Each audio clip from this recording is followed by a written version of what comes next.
Բաքվի բանտում ապօրինի 20 տարվա անազատության դատապարտված Լյուդվիգ Մկրտչյանի առողջական վիճակը ծայրահեղ ծանր է, ահազանգել է փաստաբան Լուսիանա Մինասյանը։ Ըստ փաստաբանի Մկրտչյանի մոտ առկա է լեյկոցիտների քանակի կրկնակի գերազանցում, որն ուղեկցվում է օրգանիզմում զանգվածային բորբոքային պրոցեսներով։ Բժշկական հետազոտությունները վկայում են սրտի ծանր վնասվածքների, մասնավորապես ձախ փորոքի հիպերտրոֆիայի, դիաստոլիկ դիսֆունկցիայի եւ աորտայի անբավարարության մասին, որոնք ուղեկցվում են կրկնվող գլխացավերով, գլխապտույտով, կրծքավանդակի ցավերով եւ զարկերակային բարձր ճնշմամբ։ Լուսիանա Մինասյանը նշել է, որ ադրբեջանական կողմի պաշտոնական զեկույցներում Մկրտչյանի վիճակը ներկայացվում է որպես կայուն, ինչը հեռու է իրականությունից։ Փաստաբանը կոչ արել միջազգային հանրությանը քայլեր ձեռնարկել, պահանջելով անկախ բժիշկների ներգրավում եւ անհապաղ բժշկական խնամքի տրամադրում։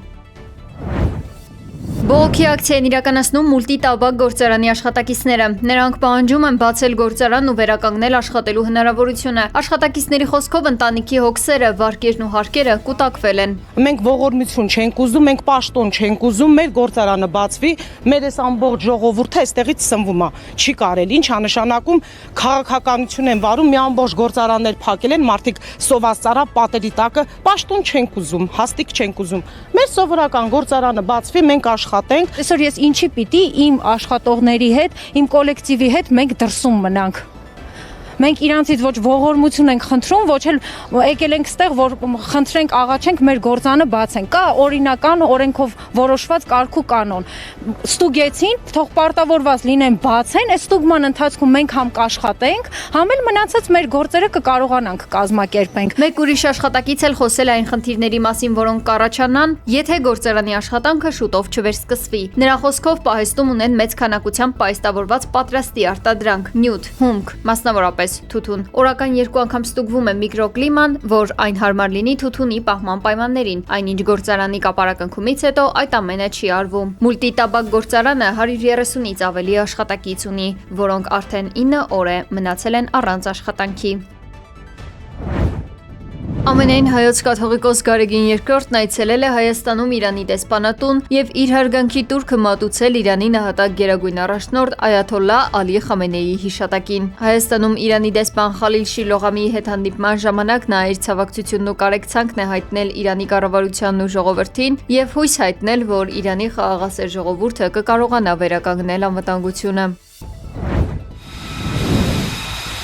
Իրանի եւ ԱՄՆ-ի միջև ռազմական լարվածությունը կտրուկ սրվել է։ Հորմուզի նեղուցի շրջանում Միացյալ Նահանգները վերականգնել է Իրանի նավահանգիստների ռազմածովային շրջափակումը, պատճառաբանելով առևտրային նավերի անվտանգության ապահովմամբ։ Ի պատասխան Իրանը հայտարարել է, որ նեղուցը երբեք չի բացվի ամերիկյան ագրեսիայի պայմաններում։ ԱՄՆ-ն 3 օր անընդմեջ հարվածներ է հասցրել Իրանի տարբեր շրջաններին, ներառյալ Քիշ, Քեշմ եւ Աբու Մուսա կղզիներին, ինչպես նաեւ Բանդար Աբբաս, Բուշեր ու Օմիդիե քաղաքներին։ Իր հերթին Իրանի Իսլամական հեղափոխության պահապանների կորպուսը հայտնել է Քուվեյթում եւ Բահրեյնում ամերիկյան ռազմական օբյեկտների, վառելիքի պահեստների եւ հոբ ռադարային համակարգերի ուղղությամբ պատասխան հարվածների մասին։ Բախումների հետևանքով կան մարդկային կորուստներ։ Արաբական Միացյալ Էմիրությունները հայտնել է, որ իրանական թևավոր հրթիռների հարվածից վնասվել են իր 2 տանկերները, ինչի հետևանքով զոհվել է ազգությամբ 1 հնդիկ նավաստի։ Կան նաեւ վիրավորներ։ Հնդկաստանը արձագանքելով իր քաղաքացու մահվանը արտգոսնախարարություն է կանչել Իրանի փոխդեսպանին, բողոք հայտնելով նավերի վրա հարձակումների վերաբերյալ։ Լարվածությունն ավելի է խորացել ԱՄՆ նախագահ Դոնալդ Թրամփի հայտարարությունից հետո։ Թրամփը մտադիր է 20%-անոց տուրք գանձել Հորմուզի նեղուցով անցնող բոլոր բեռնատար նավերից։ Այս նախաձեռնությունը միջազգային հարթակներում որակվել է որպես ծովահենություն եւ միջազգային իրավունքի խախտում։ Միևնույն ժամանակ Ալ Ջազիրան գրել է, որ ԱՄՆ-ում անցկացված հարցումները ցույց են տալիս, որ ամերիկացիների մեծամասնությունը թերահավատորեն է վերաբերվում այս ռազմական գործողություններին։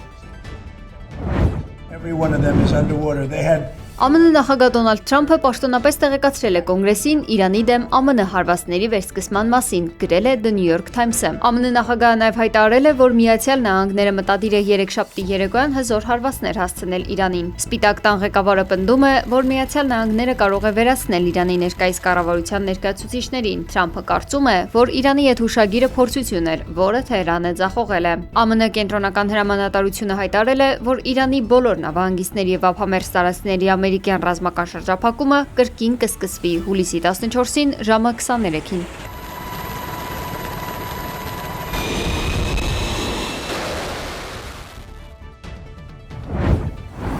Ռուսաստանի Դաշնության զինված ուժերը գիշերը խմբային հարված են հասցրել Կիևի եւ Օդեսայի մարզի ռազմական օբյեկտներին։ Դրանց թվում ներառված են եղել ձեռնարկություններ, որոնք մասնակցել են հրթիռային սպառազինության եւ ԱԹՍ-ների մշակման ու արտադրությանը, ենթակառուցվածքային օբյեկտներ Յուժնի նավահանգստում, որտեղ պահվում էին քսայուղային նյութեր Ուկրաինայի զինված ուժերի համար։ Ուկրաինական լրատվամիջոցների հաղորդմամբ առավոտվանից Կիևի երկնքում թանձր ծուխ է։ Հունգարիայի խորհրդարանը քվեարկել է նախագահ Տամաշ Շույոկին պաշտոնանկ անելու օգտին, գրել է BBC-ն։ Վարչապետ Պետեր Մադյարի ղեկավարած Տիսա կուսակցությունն օգտվելով խորհրդարանում ունեցած 2/3 մեծամասնությունից առանց դժվարության ընդունել է սահմանադրության 17-րդ կետի փոփոխությունը, որով դադարեցվել են նախագահ Շույոկի եւ Սահմանադրական դատարանի նախագահ Պետեր Պոլտի լիազորությունները։ Շույոկն այժմ ունի 5 օր հաստատելու խորհրդարանի ընդունած որոշումը, որը փաստացի նշանակում է իր իսկ քաղաքական կարիերայի ավարտը կամ այն ուղարկելու Սահմանադրական դատարանի քննությանը։ Ավելի վաղ Մադյարը հայտարարել էր, որ եթե Շույոկը դիմի Սահմանադրական դատարան, նրա նկատմամբ կսկսվի իմպիչմենտի գործընթաց։ Շույոկը համարվում է նախկին վարչապետ Վիկտոր Օրբանի համախոհը։ Օրբանն իշխանությունից հեռացել է այս տարվա ապրիլին։ Ուկրաինայի հարցում Ադրբեջանի նախագահ Իլհամ Ալիևի տեսակետը սխալ է։ Այսօր հայտարարել է Կրեմլի խոսնակ Դմիտրի Պեսկովը, մեկնաբանելով Ադրբեջանի ղեկավարի նախորդին հնչեցրած հայտարարությունները։ Հուլիսի 13-ին Շուշիում ընթացող գլոբալ մեդիա ֆորումի ընթացքում Ադրբեջանի նախագահը հայտարարել էր, թե Բաքուն անվերապահորեն պաշտպանում է Ուկրաինայի տարածքային ամբողջականությունը։ Ալիևը նաև կոչ էր արել պաշտոնական Կիևին չհամակերպվել ուկրաինական հողերի օկուպացիայի հետ։ Պատասխանելով այս հայտարարություններին Պեսկովը նշել է. «Գոյություն ունեն մի շարք պետություններ, որոնց հետ թեև մենք շատ սերտ հարաբերություններ ունենք, բայց նրանք նման տեսակետ են որդեգրել։ Մենք այդ մոտեցման հետ կտրականապես համաձայն չենք, եւ դա տարակարծությունների տեղիք է տալիս»։ Նա նաև հավելել է, որ առկա տարաձայնությունները չպետք է ստվերեն երկկողմ ռուս-ադրբեջանական հարաբերությունները։ Մենք բոլոր խողովակներով հետևողականորեն եւ հիմնավորված ձևով կբացատրենք, թե ինչու ենք Ալիևի մոտեցումները սխալ համարում, ընդգծել է Պեսկովը։